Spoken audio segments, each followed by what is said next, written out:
장자의 손에 모든 것이 좌우된다는 것은 어리석은 일이라네. 기회를 낭비하는 것 말고는 아무것도 하지 않는데도 어머니의 뱃속에서 가장 먼저 나왔다는 이유로 모든 권리를 주장하니 말일세.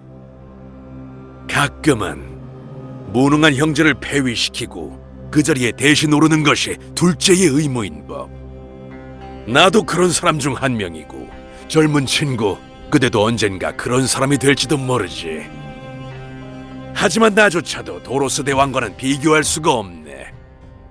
킬리키아 아르메니아 왕의 둘째 아들인 도로스는 형을 대신해 아버지의 뒤를 이어 왕국을 다스릴 후계자가 되었지만 너무도 연약한 유산이었네. 비잔틴 제국이 왕국을 노리고 있었기 때문이었지. 비잔틴 제국은 로마 시절부터 이어지던 지중해 통치라는 헛된 꿈을 키우고 있었고, 오랫동안 내부 분쟁으로 인해 약해지고 분열된 킬리키아 아르메니아는 이들에게 만만한 표적이었네. 비잔틴 제국은 왕국을 손쉽게 점령하고 콘스탄티노플의 가장 깊은 지하 감옥에 도로스와 그의 아버지를 던져 넣었네. 킬리키아 아르메니아 왕은 황제의 명령에 따라 잔인하게 처형되었다고 하지만 도로스는 그의 아버지와는 달랐네. 아버지에게는 몹시 부족했던 카리스마를 10분 발휘한 그는 간수들을 설득해 죽음을 미룰 수 있었지. 소문에 따르면 도로스가 그리스 공주를 유혹해서 감옥을 탈출하고 킬리키아로 가는 배를 탔다는 이야기도 있더군. 직접 그 달변가를 여러 차례 만나본 결과 나는 그 이야기가 어느 정도는 사실이라고 믿게 되었네. 홀로 무법자 신세가 된 도로스는 자신의 조국이 점령당하고 가족들의 왕자가 비잔틴군에 의해 점령된 것을 알게 되었네. 한때 자랑스러웠던 왕국은 비참한 상태에 빠졌고 영지 없는 왕자는 이 상황을 타개하고자 했네.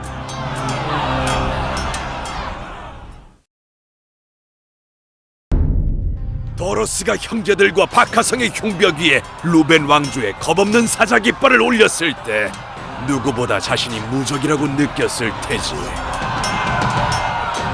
모든 역경에도 불구하고 그는 잃어버린 조국의 일부를 해방시키는데 성공했네.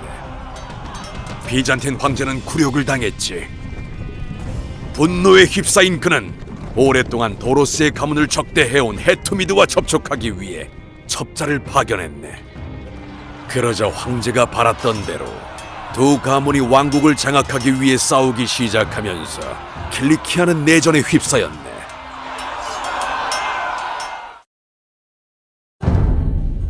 헤투미드와 루베니드의 분쟁은 도로스 산맥을 피로 붉게 물들였지만 이는 서국에 불과했네.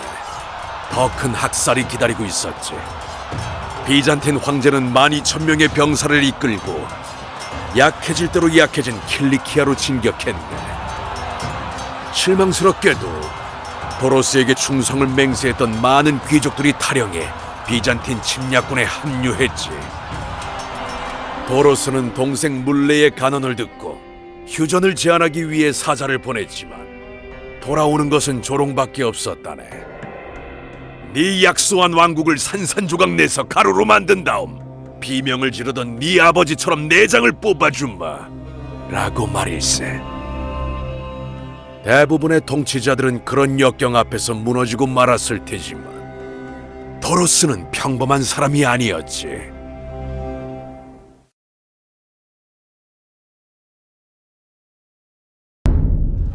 도로스와 그의 형제들은 불과 7,000명의 병력을 이끌고 그들의 2배에 달하는 비잔틴 군대에 맞서 싸웠네. 그리고 킬리키아 아르메니아군은 그야말로 대승을 거두었지. 비잔틴 장군들은 쉽게 승리할 거라 생각했지만 주도권을 잡은 건 도로스였네. 자만했던 비잔틴 장군들에게 맹렬한 공격으로 충격을 안겨주고 조직적인 전선을 순식간에 무너뜨리며 패배를 선사했지. 비잔틴 제국의 황제는 후퇴했고 굴욕적인 대가를 치르면서 포로로 잡힌 장군들의 몸값을 지불했네. 도로스는 자신을 위해 동전 한 입도 남기지 않았고 자신에게 충성을 다한 주종자들에게 후한 포상을 내렸지. 그를 배반한 사람들은 금이 아닌 검으로 대가를 치렀지만 말일세. 킬리키아 아르메니아인들을 물리치지 못한 비잔틴 황제는 그 대신 펜과 동전으로 눈을 돌렸네. 그리고 그는 반항적인 왕자를 무릎 꿇게 할 새로운 음모를 꾸몄지. 남쪽에서 들려온 소문이 그의 귀에까지 들렸네. 바로 금과 개인의 영광을 위해 싸우는 무자비한 십자군, 도로스에 필적할 만한 차남이 있다고. 소문은 그의 이름을 품고 있었지.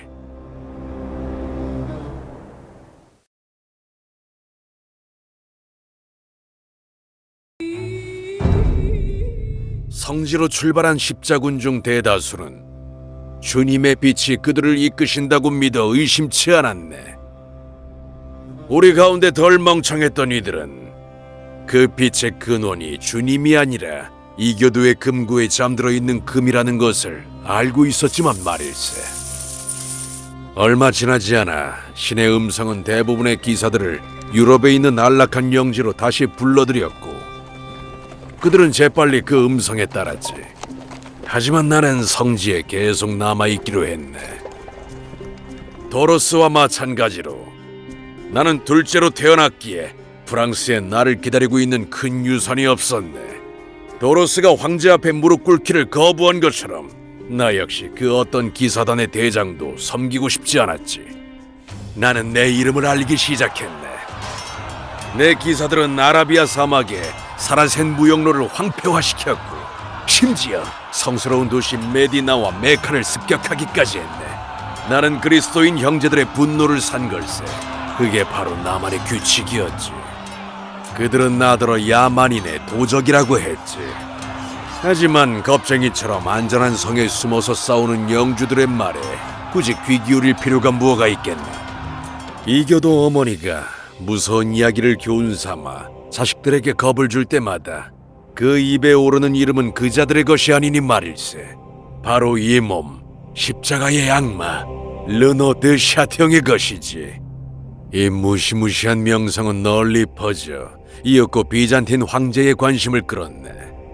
도로스는 남쪽 국경에 위치한 요새를 놓고 기사단 세력과 다투고 있었고, 그 사이 황제는 나한테 개입을 요청했지. 그때 나는 갈등했네. 동쪽에선 셀주크 트르크인들이 독수리 때처럼 우리가 서로를 공격하기만을 간절히 기다리고 있었으니까 황제가 그들의 함정으로 곧장 걸어 들어갈 것이 분명했지만, 황제의 그 말은 내 우려를 잠재우기 충분했네.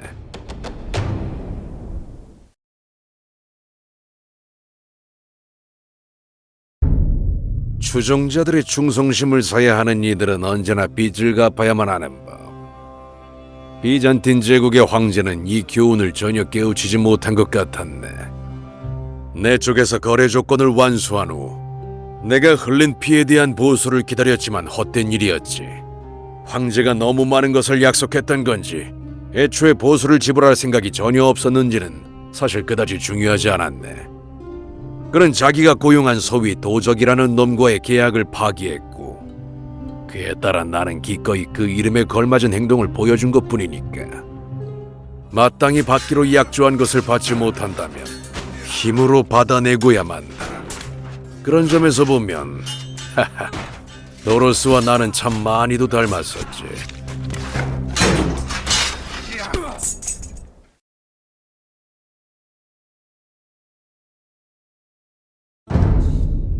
몇 달 전만 해도 나는 도로스와 그 형제들에 맞서 싸우고 있었지만, 이제 우리는 텐트에서 함께 비잔틴이란 공동의 적을 향한 복수를 계획하고 있었네. 우린 황제가 예상치 못한 곳에서 치려고 했네. 키프로스 말일세. 그리스인과 로마인이 모두 정착한 이 섬은 한때는 동쪽 칼리프의 지류였지만 지금은 무역을 통해 부유해진 비잔틴의 영토라네. 누가 보아도 다사다난한 역사를 가지고 있지만 도로스와 나는 무역 파트너를 찾으러 온 것은 아니었지. 우린 약탈자로서 섬의 역사에 피비린내 나는 새 장을 쓸 준비를 하고 온 걸세.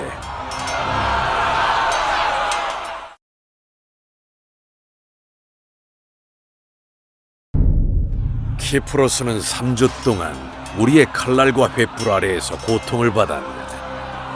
도로스의 병사들을 봤다면 나를 무자비한 폭군이라 일컫는 자들도 입을 다물었을 텐데, 여러 해 동안 계속된 비잔틴의 악행으로 병사들은 복수심에 불타는 약탈자가 되어 있었고, 마침내 황제의 키프로스 신민들에게 복수를 감행했네.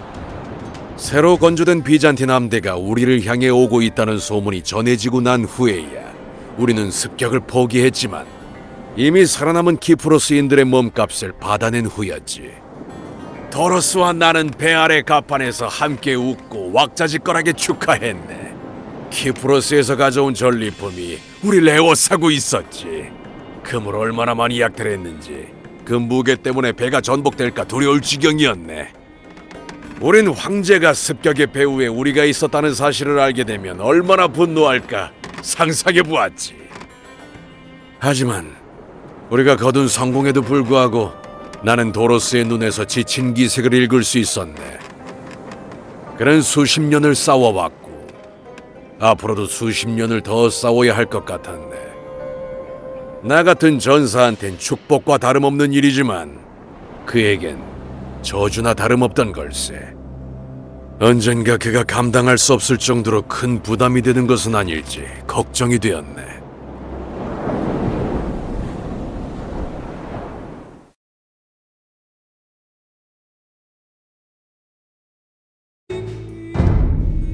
성공은 우리를 방심하게 만들었고 이제 황제가 우리를 공격할 차례였네. 그리고 그는 우리가 예상치도 못한 곳을 쳤지. 그는 키프로스를 구하러 가지 않았고 그 대신 새 함대를 곧장 킬리키아로 진격시켰네. 비잔틴 제국군은 킬리키아 해안에 상륙한 후에 해안 도시 타르수스를 포위했네. 도로스가 막 점령한 곳이기도 했지. 도로스는 조국을 구하기 위해 서둘러 돌아왔고 난 기사들을 보내 그를 돕겠다 맹세했네. 하지만 내 마음속에선 내가 줄을 잘못 선 것이 아닌가 하는 생각이 들었네.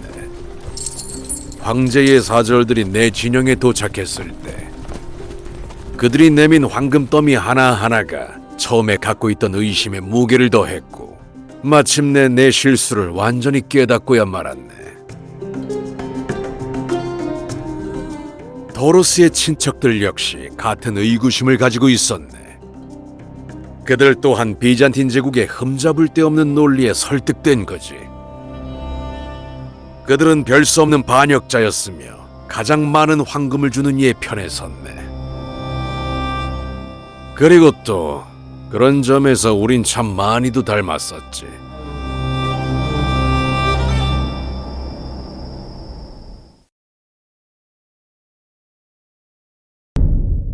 정상에 오른 후 더 이상 오를 데 없이 내려갈 곳만 남았을 때 어떤 이들은 묘한 절망감을 느낀다네.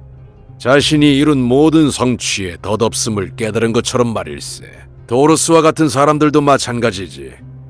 그들이 극복해야 할 산들은 물리적인 것이 아니라 정치적인 것이라네. 어쩌면 자신이 이루고자 한 바를 모두 성취했다는 생각이 그로 하여금 왕좌를 버리게끔 한 것일 수도 있겠지만, 한편으론 끊임없이 반복되는 거짓된 약속이나 짧은 동맹, 그리고 배신을 일삼는 친구들 때문일지도 모르지. 다르게 말하면 정치 말일세. 어쨌든 도로스는 승리의 정점에 올랐네. 그의 적들은 모두 패배했지. 비잔틴, 셀주크, 그리고 십자군까지 그의 눈앞에서 물러났네. 그때 도로스가 퇴위하고 장남에게 왕좌를 물려준 걸세. 한때 내가 그에게서 보았던 중압감은 마침내 그가 견딜 수 없을 만큼 커져버렸네. 도로스는 그토록 힘들게 쟁취했던 왕관을 버리고 평생 동안 이룬 업적에서 멀어진 채 산속으로 사라져버렸지. 들은 바에 따르면 그는 지금 번화한 궁정과 비명으로 가득 찬 전쟁터에서 멀리 떨어져 외딴 수도원에서 수도사들과 함께 살고 있다는군. 평화를 찾기 위해 세속적인 욕망을 포기한 그의 지혜에 다른 이들이 박수를 보내는 것을 들었네.